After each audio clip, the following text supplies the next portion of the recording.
Assalamu alaikum wa rahmatullahi wa barakatuh. Peace, mercy, and blessings of God be upon you, and welcome back to The Goal of the Wise. I'm your host, Ardian al-Mahdi. Imam Hussein al-Mahdi. So, on the last episode, the last two episodes, we have been talking about this topic of reincarnation and the door of reincarnation, which is door number 9 of The Goal of the Wise. If you want to tag along with us, we are on page 142 of The Goal of the Wise. You can download The Goal of the Wise. If we can pull up the QR code for the people to download the book, you can scan the QR code and you can download the book. It's available for free. 600 pages plus. It's an amazing mystical book which you can read in English, Arabic, German, French, and many other languages that we have on our site, and inshallah many more to come. You can also download the book Al-Hafd al-Sharif and the Mahdi's Manifesto, which are great reads, which I would totally recommend for you guys on your journey. Anyway, so without further ado, let's get back into it. We talked about how on the last episode we revealed something amazing, something that, in the beginning of this call, we were so excited about, which was that Imam Ahmed Hassan, from him is peace, the founder of the seventh covenant, which we are upon, that we had gone over in door number 7, is the return and the reincarnation of Imam Hussein.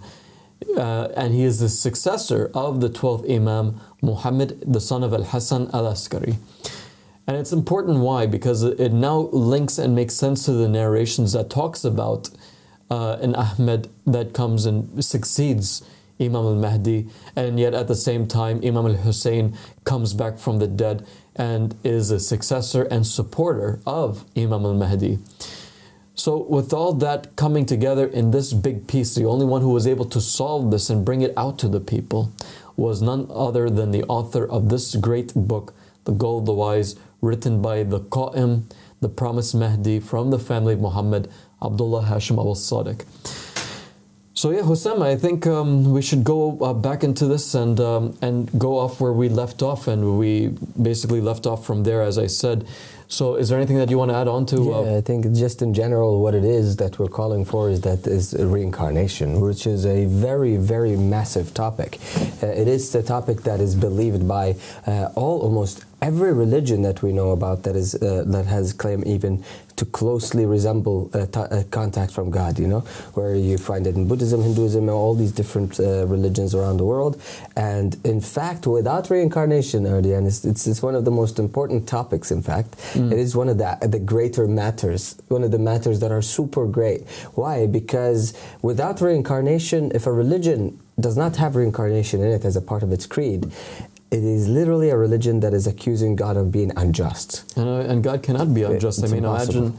Yeah, and that's something that I think that the audience needs to understand too, is that if we had to remove reincarnation from the equation, just imagine this. Imagine that there is a child in Africa, right, who is dying of starvation. He has not hit the age of puberty, yet the religious understanding of that child is, even if the child never heard about Islam, so long as he did not hit puberty, he will automatically go to paradise. Whereas if a person was born and lived and hit puberty and suddenly dies not upon Islam, then that child automatically goes to hellfire. And when I understood that concept, growing up as a Sunni, it bothered me. Because for me, it's like, how can I ever face the people and tell them that God is just? Yeah. So then you make excuses, and one of the excuses is, oh, God probably tested us in like the first world before this world, and it was already predestined anyway that this person was going to never believe anyway in the first place. That God does no injustice to the souls, and that kid who died from Ebola or whatever contagious disease died, and then God grants him paradise anyway because he passed so successfully in the first world. But then it kind of brings into mind then, what is the point of coming into this world if that child was going to come and go to paradise anyway and die before he hits puberty? Yeah, and also, what's the point of really allowing people to grow up to be atheists or Hitlers or something like that? Doesn't make any sense. So the idea is that also it opens up the topic that if a child does does die, that opens up the door that this child could return again. You know, which is a massive idea. It is not something small. So we have eyewitnesses. We have actual in our community a couple of experiences where we can tell. For example, somebody dies and then they're reincarnated into a child inside of the community. Once again, like parents or something of that kind, or children or something like that. So this opens up. In fact, if you actually end up believing in reincarnation after you see evidences for it, after it convinces you, after you're convinced by the arguments of Abu Sadiq alayhi salatu wassalam and Ahmed Hassan, then in a way you're really opening up the door for yourself to a huge world that can exist. You could, even if we die today, we could easily come back if it's necessary. You know, so I think it opens up the whole engagement with this whole reality.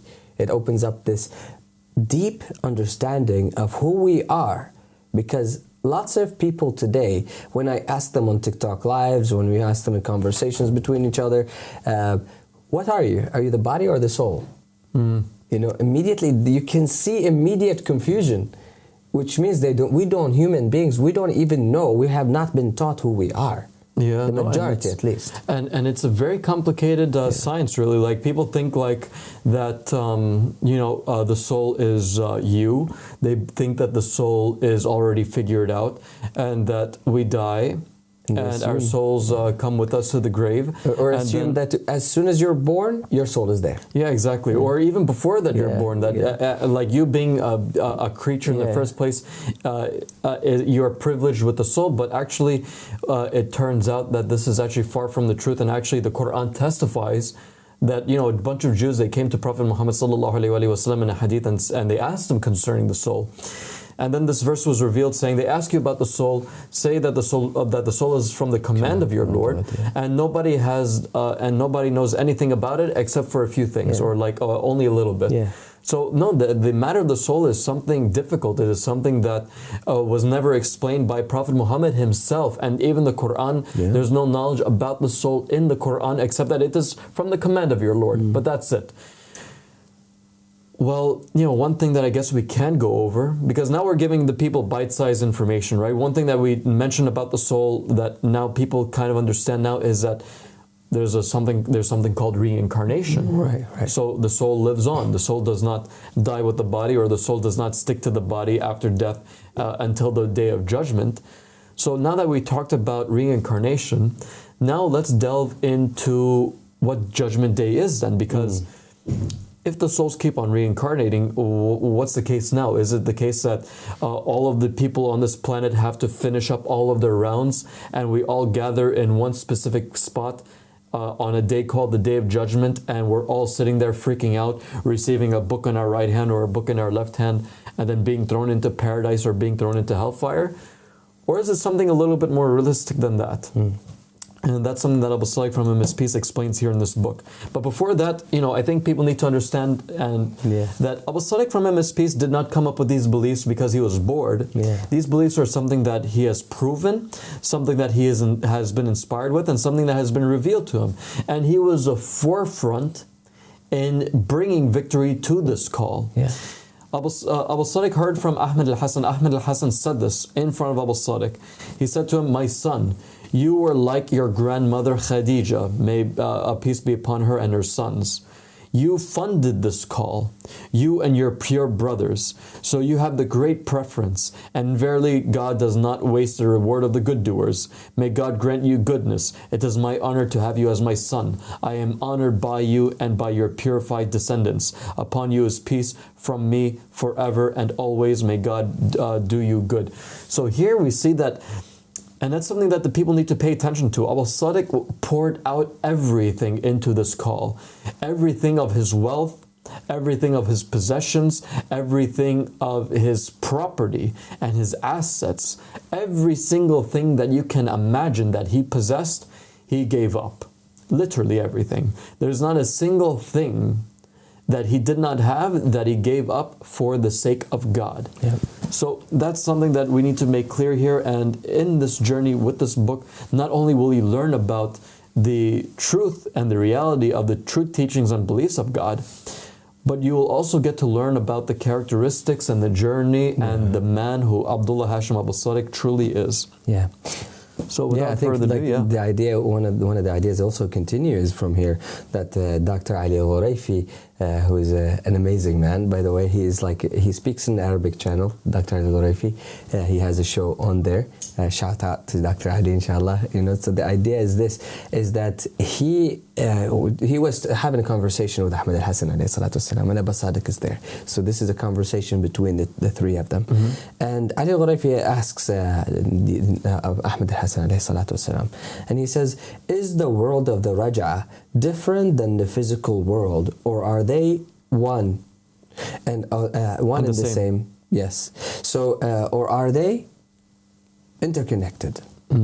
So he said, alayhi salatu wasalam, the world of the Raj'ah is the same world as this one.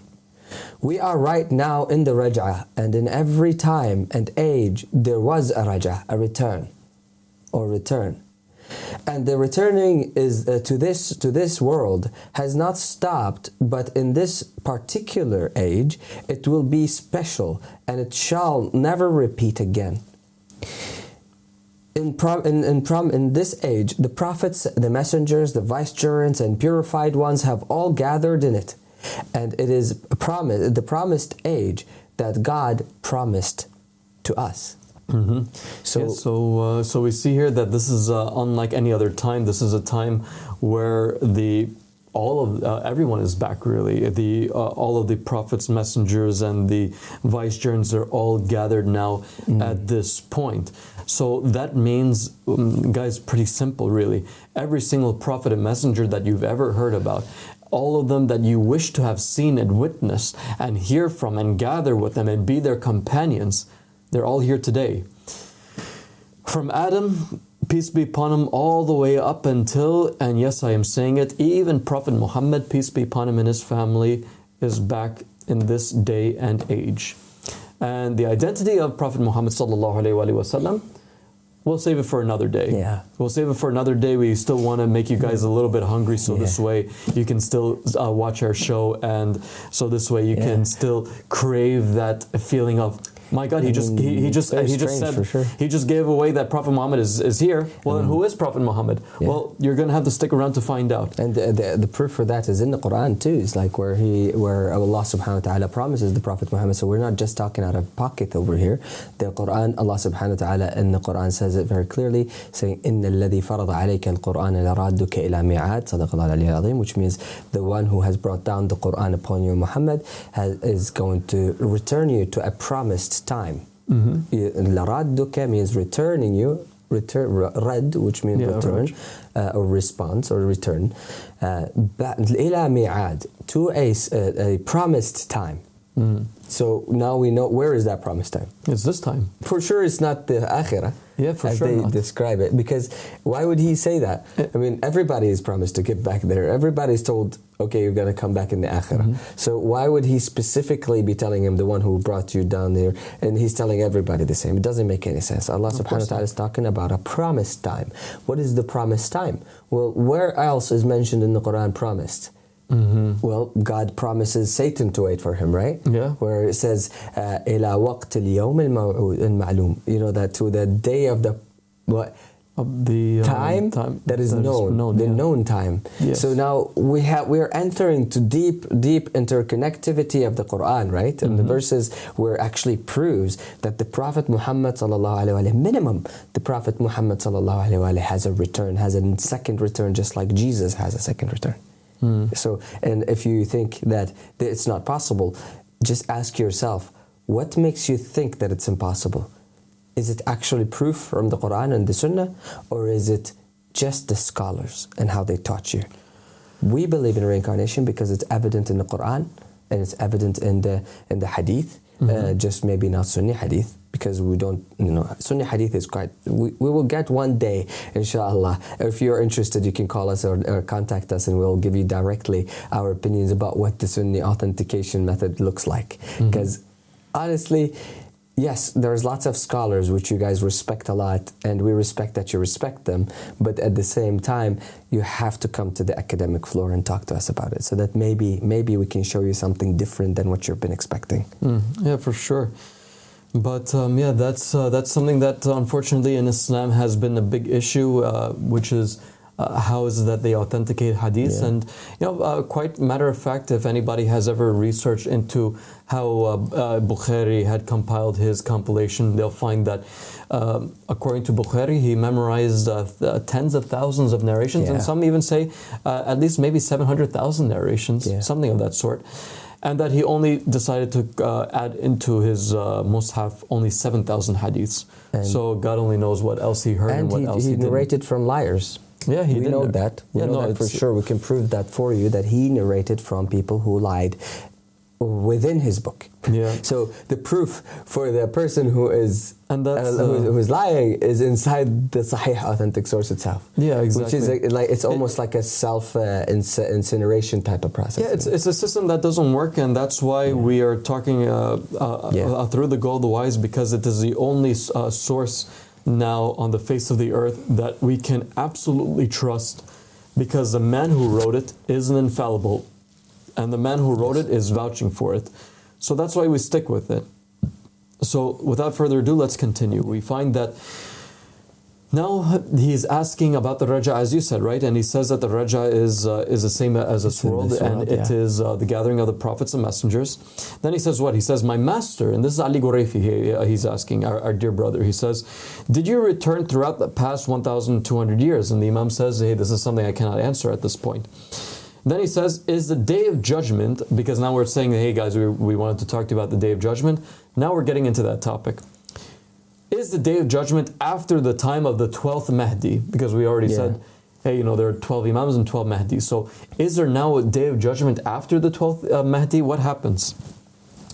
So then the Imam asks him, right, and opened up our minds really, even at that time, to this understanding of day of judgment and what it really is. He says, which day of judgment do you mean exactly? Now it's like, wait, is there more than one day of judgment now? Right. He says, if you mean the greater day of judgment, which people understand to be a day when God wipes out this universe or this earth, then it will never be, and not even 1,000,000 men descended from your loins will ever see it.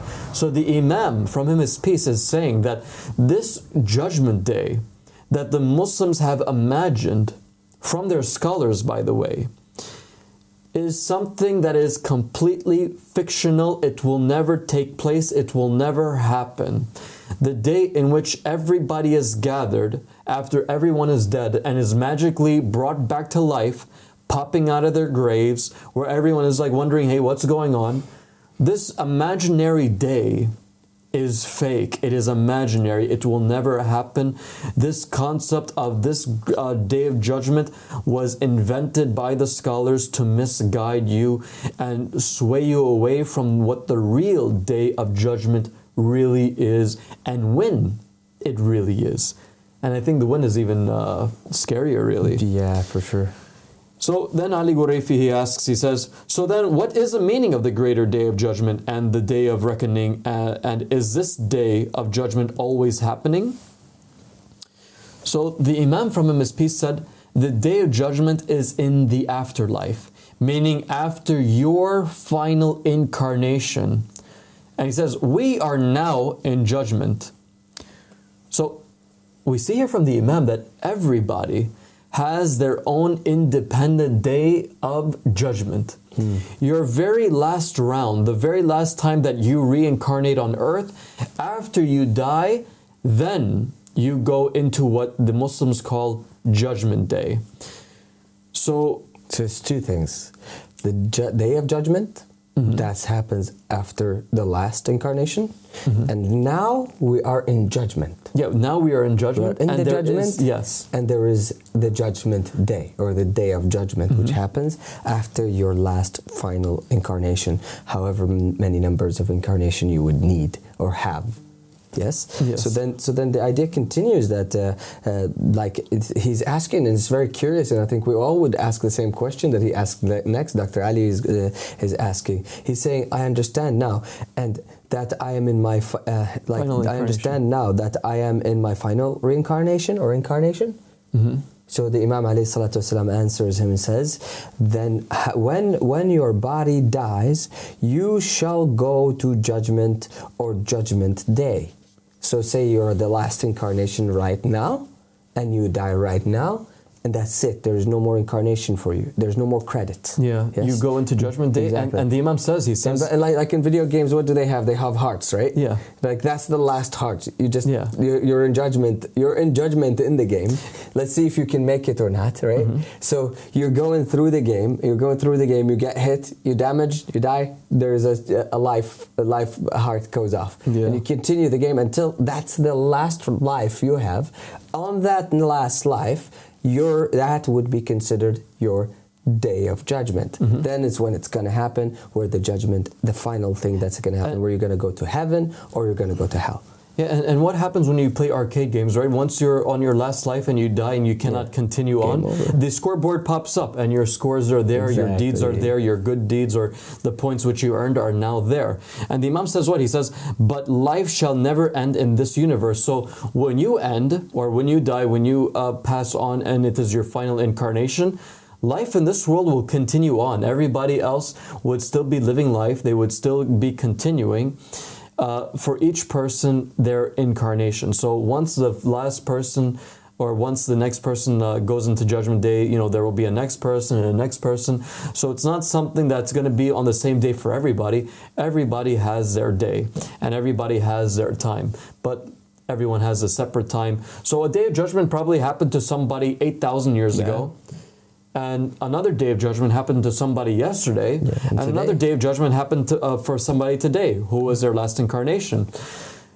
But yeah, for each person it's different. Yeah. And then Ali Ghuraifi, he was curious. He then asked, he said, am I in my last incarnation? Yeah. Then the Imam said, if you look within yourself, well, you would know the answer to that. And then he said, my master, I am fed up with myself and I have despaired from it. I am tired of myself. So, Dr. Ali Ghuraifi, he is showing us and demonstrating for us that he's tired of himself. He believes that this is his last round. He's wondering if this is his last round. Yeah. And then Imam says something interesting. He says that despair always comes from the devil. May God curse him. So we should never be in despair. Ever. Yeah. But then Ali Ghuraifi, he says to the Imam, he says, I mean, I have despaired from my own self, but I, and all praises due to God, have not despaired from the mercy of God. And how great is His mercy. Even right now, I am amazed from Him. Yeah, and this is where Ahmed Hassan says something that is mind-boggling. And it's one of the wisdoms that will for sure, we'll extract it and make a short video about it, for sure. Because it cannot be missed, Like, he said, so he from him his peace said, when you are searching for yourself, be patient and wait. And search for yourself humbly. And do not look nor search for yourself above. Yeah? Mm-hmm. Rather look for it in the field of range of your sight. So basically, like, you don't have to look too far. Yeah. It's right in front of you. Who you are is right in front of you. It's not something that you really have to go deep into. Every person truly knows himself. And just as the Imam said, know yourself and you will know your Lord. If you know yourself and you know what your capabilities are, what your weaknesses are, you will know how your Lord is and how He will deal with you. These people, right, everyone knows and they have a consciousness of what they are doing is right or wrong. To a great extent. And that is why when the people find this call and they fight this call, they know what they're fighting. And they know what's wrong with them. Yeah. And they know that they're being hypocrites when they say one thing and then they do something else concerning this call. But that's where the revelation that Dr. Ali Ghuraifi actually asked him, is it my last card? He's pushing, Dr. Ali is pushing here. He said, you shall not return again for this to this earth. Mm. Now, it's very interesting that he kind of limits it to this earth. Yeah. You know, because it could be not to this earth. Who knows? Maybe there's other planets. Who knows? Maybe that's elevated out of this dunya. You know, like where we know the earth is considered by even Pythagoras to be the lowest of realms, right? Like it's considered the darkest of realms, really, and we can see why it would be considered the darkest of realms, right? We eyewitness testimony. I mean, we're about to go into World War III. For what reason exactly? And can somebody just give me a specific, good, decent human reason that we're going? Are we fighting, say, for the sake of argument, like Gog and Magog?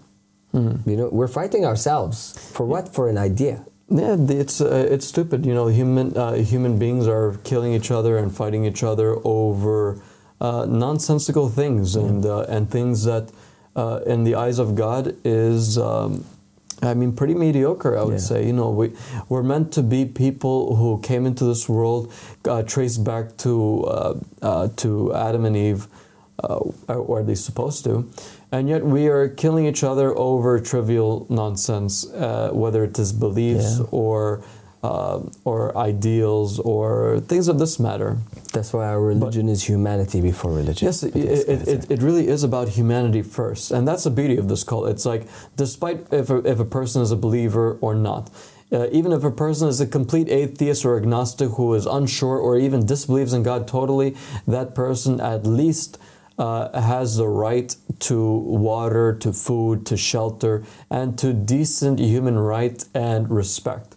And that's something that I don't think any other religion out there can vouch for, because for sure, if any other religion was to rule, like how the Christians did in the time of the Inquisition, if you were a Jewish person, you would get killed. If you're a Muslim person, you would get killed. And the same thing with the Arab countries. Some of them, they would kill and ransack people that were not of the same beliefs as them, like how they have done in recent in our recent times. Yeah. But anyway, without further ado, you know, you actually mentioned that the Imam is so specific when he says, you will not return to this earth. Not only did you catch on to that, but even Dr. Ali caught on to that, where he says, I understand from this that there are other returns and incarnations in worlds other than this one. Yeah. And then the Imam says, Inshallah, if God wills. So, like, the Imam, pretty much confirmed, right? It's like pretty much a thing where, like, now we actually understand that it can be the case that this is your final incarnation here on this planet. But hey, it turns out that there's other, this is a topic that's huge. It's a huge topic. We actually have a whole chapter dedicated to this, which is life outside of this planet or life outside of this realm. And this is something that is like one of my favorite topics to talk about because, this whole idea of space and time. Yes, we love them. Absolutely love it. It's something that, it just gives life that amazing flavor. It gives you a huge. It expands the whole universe for you. Yeah, because it is the universe. It is the universe, right? It is the universe. So, I mean, the scholars have put us in caves. Abu Sadiq alayhi salatu wasalam took us out to the universe. He unlocked the ceiling for us. He destroyed the ceiling that the scholars have built, which is this ceiling of ignorance. Really, based on what exactly? Go do miswak. Go enter the toilet and then your left foot or your right foot, or else it's not the sunnah you're gonna get. It's absolute disturbing. It's like it's a trauma. Well, I think of Sunni and Shia and all these sectarian divides as a traumatic experience. As a psychological trauma that Abu Sadiq alayhi salatu wasalam come and healed us from it. Yeah, no, it really is, and thank God that He really healed us from it. Sometimes I look in the past. And I wonder to myself, and I compare actually, where I am now and where I was before in terms of belief in God and expectation of good in God and how God is. And I'm telling you, I can vouch for it that the way that I understood it in the past is so immoral, actually. It is so beyond God's majesty that, actually it feels as if you oppress God with your old beliefs. And I'm talking about Sunni Islam. It's like Sunni Islam actually oppresses God's right. It oppresses the rights of the Ahlul Bayt.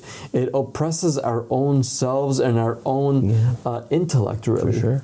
Because it really is a faith that once you come out of it and come into this one, you wonder to yourself, my God, how was I so convinced of that in the past? Why is it that I was so convinced with all of these things that they used to teach us? Yeah, I mean, just continuing on, you know, like to show how much, you know, like God is merciful and God is intensely different than what people are portraying Him. I mean, look at this. Ali al-Ghuraifi asks him, for example, is faith in reincarnation a pillar from the pillars of religion? Which is something very deep. You would imagine it to be. Yeah, you would imagine. Because it's something very big, right? Like reincarnation. But yet he says no. Well, that's very strange. Yeah, it is strange. So that basically means that means you can still be a believer. You can still be a believer. You can still be this, but you don't have to accept it as a pillar. Yeah, exactly. But at the same time, technically speaking, if you don't accept it, I mean, there's something wrong with you. Yeah, no, for sure. It's kind of like this, right? I can easily imagine it like this. Why is it that we believed in Abu Sadiq, right? Yeah. We didn't believe in Abu Sadiq because he talked about reincarnation. We already had faith in Abu Sadiq. Yeah. And once we had faith in Abu Sadiq, our faith was to that extent, which is, okay, if you believe in who he is, then once he tells you that, hey, reincarnation is true, you accept it. Yeah. So that's why, you know... and I'll tell you also another one. Because religion is a man. Yeah. And the Imam ﷺ is, and religion is obedience to that man. Yes. So then you don't even need to be a believer in order for you to obey a man. You can take him as a president. Do you believe in the religion of the president? You don't, right? But you take him as an authority figure. So Abu Sadiq alayhi Ahmad Hassan here is saying that, yeah, you don't have to be, because religion, aslan, to begin with, religion is a man, and obedience to that man. Now, obey that man. He's not going to obey you to, like, say, reincarnate. You know, it's like, this is something this is beyond your life right now, your choices and your ability to do anything about it. So now, your obedience to the man, you can still follow Abu Sadiq alayhi and see him as a revolutionary, see him as a great leader, see him as a great person to support, as the front line of the human revolution. He's really trying to make something good happen because of what he's trying to push forward, and yet at the same time not believe in reincarnation, and you would still be part of his covenant, his under his roof, yes, under his protection. So yeah, continuing from there, it's like he says no, and Ali al-Ghuraifi asks, is Iblis killed in this incarnation, and will Iblis have more incarnations? The Imam ﷺ continues and says, he replied, if God wills, Iblis, may God curse him, shall not return. In his end shall be here. Yeah, that's it. So when Iblis dies in this life, it's over. His day of judgment comes, and that's why he says, you know, give me respite until the known day, right? The known day, which is in this day. It is his day. It is the time in which he will be judged. And his judgment is coming soon, inshallah, God willing. Yeah. Now, okay, now we understood all of this, right? Now, since we understand that there is a day of judgment, and we understand that there is a final hour for us and each individual, well, those who believe in that are obviously the supporters of the Qa'im. We are the ones who believe in that. And you know, there are many hadiths about the companions of the Qa'im. One of those hadiths that talk about how they leave their beds and they go to the Imam. Suddenly they vanish from their beds, and they're with the Imam, and they gather with him and they support him, and some even say that they even go as far as supporting him in Mecca. And Dr. Ali actually asks about this. He asks, there is a narration which states that the companions of the Mahdi shall vanish from their beds. Is this going to happen physically in this age of ours? So, because the imagination that the scholars gave us, right, was that this hadith basically means literally that a person is going to be missing from their beds, or automatically going to be teleported out of their beds, and they're going to end up with the Imam suddenly, like that, as if like in a blink of an eye, like Hussam suddenly disappears or I disappear, and suddenly now we're in Mecca, right? Yeah, the Imam ﷺ continues, and he says what? He says, traveling in addition to perhaps it being instantly. Meaning what? Meaning it shall be traveling, but suddenly.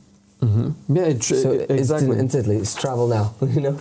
Yeah, and but he also says something interesting. He says, the bed here, in this hadith, he says, the bed here means wife and children and family. So it's not a physical bed that suddenly like you have to teleport because you're laying down. It's your comfort zone, you know, because when you go to bed, it's your comfort place. It's a place where you sleep. It's a place where you enjoy, take it to play with the kids. Yeah, exactly. So it's time to not play anymore. That's exactly. It's this, and how many of us from this call have left our homes? Many of us, we've left, whether it was our wives or our children or our parents. Fathers, everybody here has left. And he also says what? He says, so shall this happen suddenly to the family and the people? He said, and this is not the case with everyone, not all the believers. This is a special mission which shall be for some of the believers and not all of them. So this is something that we have seen taking place, and this is something that will continue to take place. And it's not something that happens all at once. And even the Imam says, he says, this is a special mission. It will be a special time in which this happens.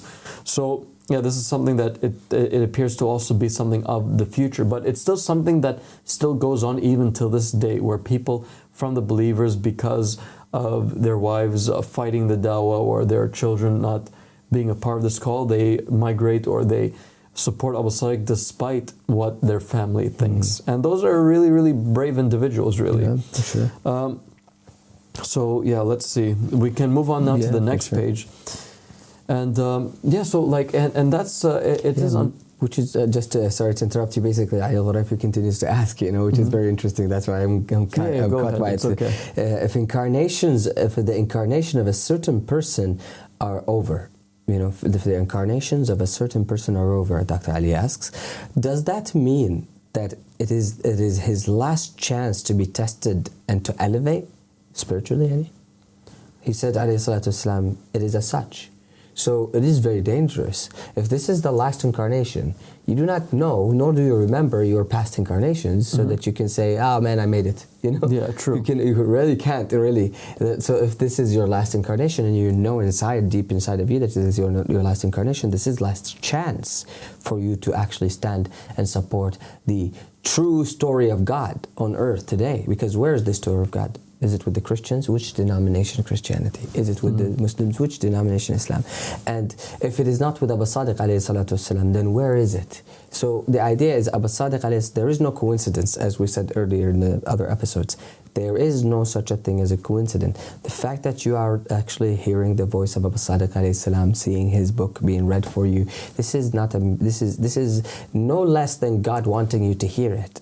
So if God wants you to hear it, then we beg you to actually take this seriously, because it is life and death, it is akhirah, it is hell and heaven. So we want you to actually take it, even if it's even if you hear it in a strange way and it sounds very crazy, just bear with it, digest this bitterness, and just go forward in research. Yeah, and after that, it's explained that after this, after this last incarnation, the Imam reiterates, yes, it is Day of Judgment, and he says it's his own personal judgment. So there is this Day of Judgment, which is a one-on-one with an individual. And he says, so does death occur here? And what was before it of incarnations is just wafat, which is like minor death, not the full-on death. And the Imam says, yes, it is here. So we see here that, and that's something beautiful, really, if you really think about the words that the Imam spoke about, which is that a person in his last incarnation, it is his last chance to elevate. What does that mean? That means that there's a chance for everybody. No matter who they were in the past, they have the chance to redeem themselves, elevate, and to become good, even if maybe perhaps in one of their incarnations. And that's the thing, right? The thing is that God gives multiple chances. It cannot be that an evil person dies once and then they complain to God and say, well, God, that was just one life. Can I just restart? Can I prove myself? Can I show you that I'm not going to mess up again? God says, okay, fine. And that is what a merciful God is, a God who gives chances, much like how a parent gives chances to his own children when they mess up and they do something bad. So too is God better than a parent, and is the best of creators and the best of fathers to creation, that he will give them multiple chances, even if it means 1,000 chances and 1,000 lifetimes. Anyway, Hussein, would you like to continue after that? Yeah, seriously, so the Imam alayhi salatu wasalam continues and talks about the Haft al-Sharif, right? And he's talking about al-Haft al-Sharif mentioned being one of the greatest books that has ever existed, that ever exists today, and that it's actually really super important to read, though there is slight bit of chance of like a slight bit of changes in it, because Dr. Ali asks about the amount of years that is mentioned in the Haft al-Sharif, which is about 9,000, 1,000 reincarnation is mentioned in the book, but the Imam confirms that it's kind of like there are some corruptions in that book. So, but there is a limit. There is a limit to how many incarnations that you'd get. As for Ali al-Ghuraifi continues, it asks, then what about what is written in the Buddhist texts about reincarnation and samsara? Which is basically reincarnation. Yeah, basically. Do they also have the truth in them? And can a human being and his incarnations by elevating to become an angel, that is if he continues to elevate? The Imam alayhi salatu wasalam continues, he says, angels can become human, but human cannot become angels. So there is another limitation that but the human can actually elevate beyond the angels. Yeah, no, exactly, and that's the thing. There is actually a hadith that explains that, you know, the human being either can be of two things, right? Yeah. The animals were created with instinct, right? But with no intellect. But the angels were created with intellect, but without this animalistic instinct. The human being was created with both. Whichever the human being decides to do, he can either be and de-elevate to the level of an animal, or he can elevate, and because he was a human being who decided to go with his intellect, he becomes better than an angel. So actually, an angel is a lesser degree than a human being, because a human being has to have these struggles and has to have these angelic attributes. Therefore, he is better than an angel, because an angel is just submissive because of the fact that it does not have this instinctual idea to not be submissive, whereas the human being gets to choose. Do I go with my animal instincts and my desires, or do I go by the intellect and do which that I don't want to do, but I know it's better and I know it's good for me? Yeah, and that's something intense and something very interesting. Yes, so far in this book we have clarified in this book that in this chapter, the chapter of reincarnation, which is door number 9. Basically, Abu Sadiq alayhi salatu wasalam in this book, and Ahmed Hassan clarified for us quite a lot of points. One is that we know the incarnation of Imam Ahmed Hassan alayhi salatu wasalam being Hussein alayhi salatu wasalam. Two is that that the Imam demonstrated that Al-Haft al-Sharif, which is a Gnostic Islamic book, is one of the greatest books that you could read today, which you can download it on our website for free, by the way, with the translation being made by Abu Sadiq directly, being the first to ever translate and publish it is us, and the only ones who actually give you this exclusive book in your hands in English language. Then you have, this is another thing that Abu Sadiq alayhi salatu wasalam has clarified. Also that the raj'a is in this world, that the return is in this world, and how it's going to happen, and what is the difference between the day of judgment and what is happening today, which is judgment. As for you can imagine, there is a lot more that the Imam alayhi salatu wasalam is going to. He also told us how many that there is limitations to incarnation. He also told us all kinds of manners of details, and inshallah, if you want to go back and read again for more knowledge, you'll be able to download the Book of the Goal of the Wise on our website once again. It's for free, inshallah ta'ala. And that leaves us towards the end of this program concerning reincarnation, and we have ended the 9th door concerning the whole chapter of reincarnation. Now, on the next episode, we'll be reading door 10, which is titled The Transmigration of the Soul. Now it gives us a new idea that, hey, it looks like there's reincarnation and transmigration. Is there a difference? Yeah. And if there is a difference, what are the differences? And that's something that I think is going to shock a lot of people and make them think to themselves like, wow, this idea about the soul and how it functions is beyond us for sure, because till this very day, as Abu Sadiq is coming out with knowledge about the soul, we are continuously, even us who are so used to the basics of this book, even us till this point right now are still in awe and in shock with the knowledge that Abu Sadiq comes out with on a day-to-day basis. Yes. Anyway, thank you all for watching, and we will see you on the next episode, inshallah, tomorrow. Assalamu alaikum wa rahmatullahi wa barakatuh.